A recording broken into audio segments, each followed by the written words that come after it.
As one elder put it, the Abosom show the path, but your feet must walk it.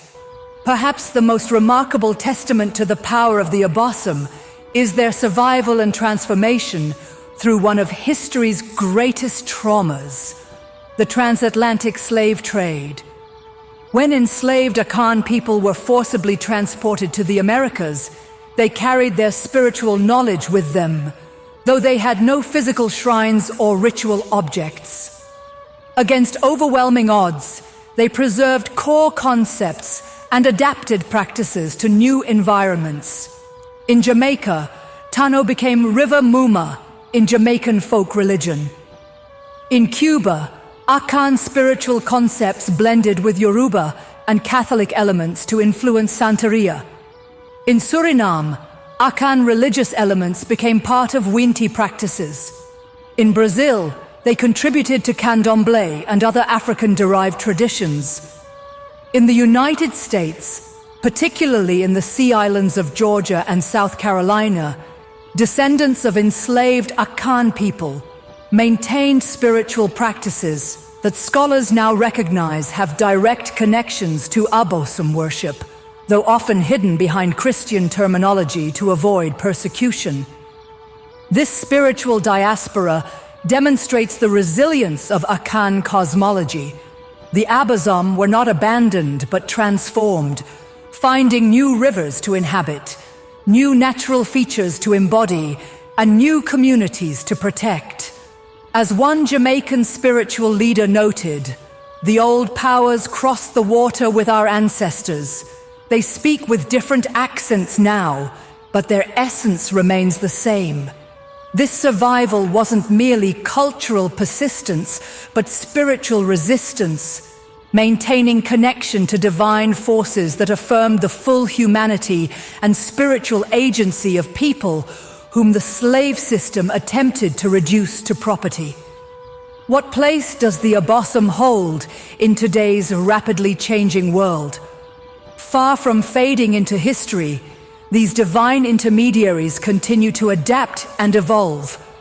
In modern Ghana, many shrines remain active centers of spiritual practice. Though Christianity and Islam have become majority religions, the Abosom maintain significant influence.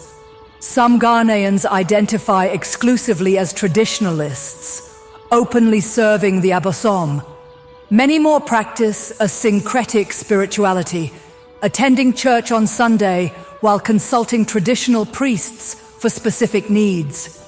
Even in urban Accra, amid skyscrapers and traffic, sacred groves are protected, libations are poured before important events, and taboos associated with certain Abosom are respected. Former President Nana Akufo-Addo publicly poured libation to the Abosom and ancestors during his inauguration, a powerful statement about cultural continuity. In the diaspora, interest in the Abosom has surged as African Americans, Afro-Caribbeans, and others of African descent seek reconnection with ancestral spirituality. Scholars and practitioners travel between Ghana and the Americas, rebuilding relationships with traditional shrines and bringing revitalized practices back to diaspora communities. The digital age has created new dynamics as well. Websites now feature information about various Abosom. Social media groups connect practitioners across continents. Some priests even offer consultations via video call, the ancient and ultra-modern converging in unexpected ways. This persistence raises profound questions about spirituality in the 21st century. While some view traditional practices as superstition, others see in the Abosom an ecological wisdom that modern societies desperately need. A framework that recognizes the sacredness of rivers, forests, and natural systems at a time of environmental crisis. Misconceptions and realities. Perhaps no aspect of African spirituality has been more misrepresented than the Abosom and similar divine intermediaries across the continent. Colonial accounts frequently described Abosom worship as fetishism, or idolatry, revealing more about European religious prejudices than Akan's spiritual realities. Missionary writings depicted priests of the Abosom as charlatans or demon worshippers. Even academic studies often imposed Western theological categories that distorted understanding. These misrepresentations continue today in popular media, where African traditional religions are frequently portrayed as primitive or sinister. Films and novels use elements of Abosom worship as exotic backdrops or horror elements, stripping them of theological sophistication and cultural context. The reality is far different. Akan spirituality represents an integrated worldview developed over centuries by sophisticated thinkers responding to fundamental human questions about existence. Its system of divine intermediaries addresses the perennial theological problem of how finite beings access the infinite. Contrary to stereotypes, traditional priests undergo rigorous training comparable to clergy in other world religions. The ethical dimensions of Abosom worship emphasize community harmony, environmental stewardship, and personal integrity, values any society might embrace. Most importantly, the system offers something many modern people find lacking: a sense of intimate connection with the divine in everyday life, where sacred presence isn't confined to special buildings or times, but permeates the natural world and daily experience. As one Akan scholar noted, our ancestors created a spiritual technology for maintaining balance between human communities, natural systems, and divine forces. Perhaps the world needs this wisdom now more than ever. The wisdom of the Abosom. What enduring wisdom does the Abosom offer our contemporary world? Beyond their cultural significance, what universal insights emerge from this ancient yet evolving tradition? First is an ecological consciousness that recognizes the sacred dimension of natural systems. When a river is not merely water, but a divine presence deserving respect, pollution becomes not just environmental damage, but spiritual transgression. This perspective offers powerful resources for addressing our current environmental crisis. Second is an understanding of community that transcends the visible. The Abosom reminds us that human societies exist within wider networks of relationships, with ancestors, with future generations, with non-human beings, with divine forces.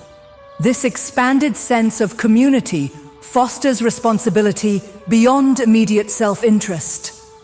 Third is a model of spiritual access that democratizes divine connection.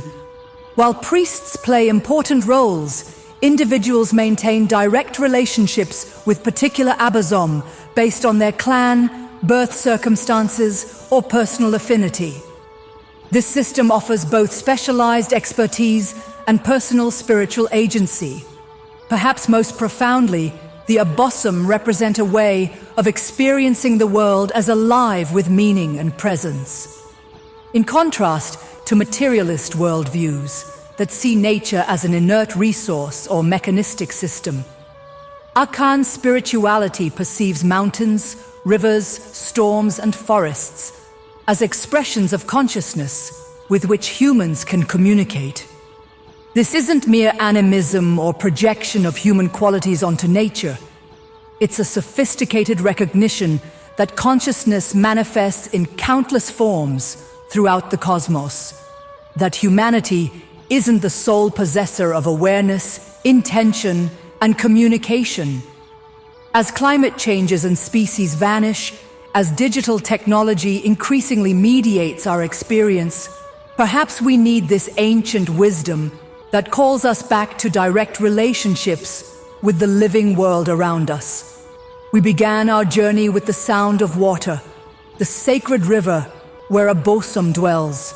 We end with that same sound, flowing continuously as it has for centuries, carrying both physical sustenance and spiritual presence.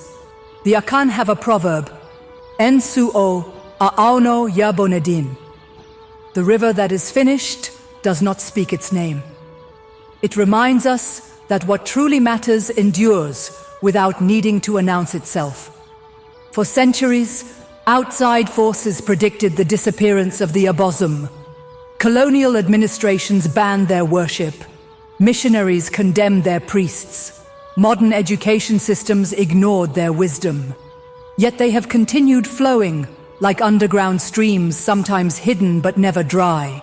Today, as global interest in indigenous wisdom grows, as environmental crises demand new old ways of relating to nature, as people seek spirituality that connects rather than divides, the Abosom emerge again into wider recognition. They remind us that divinity speaks in many voices, through many intermediaries, that the sacred manifests in mountains and marketplaces, in mighty rivers and quiet moments. Between the ultimate mystery and our limited human understanding, there exist countless bridges. The Abosom stand at those crossing points, inviting us to recognize the extraordinary within the ordinary, the divine flowing through the everyday world. I am the goddess of wisdom and knowledge, and the keeper of all spiritual history from the beginning of time. I welcome all higher souls, awakened souls. If you are watching this, it is not a mistake.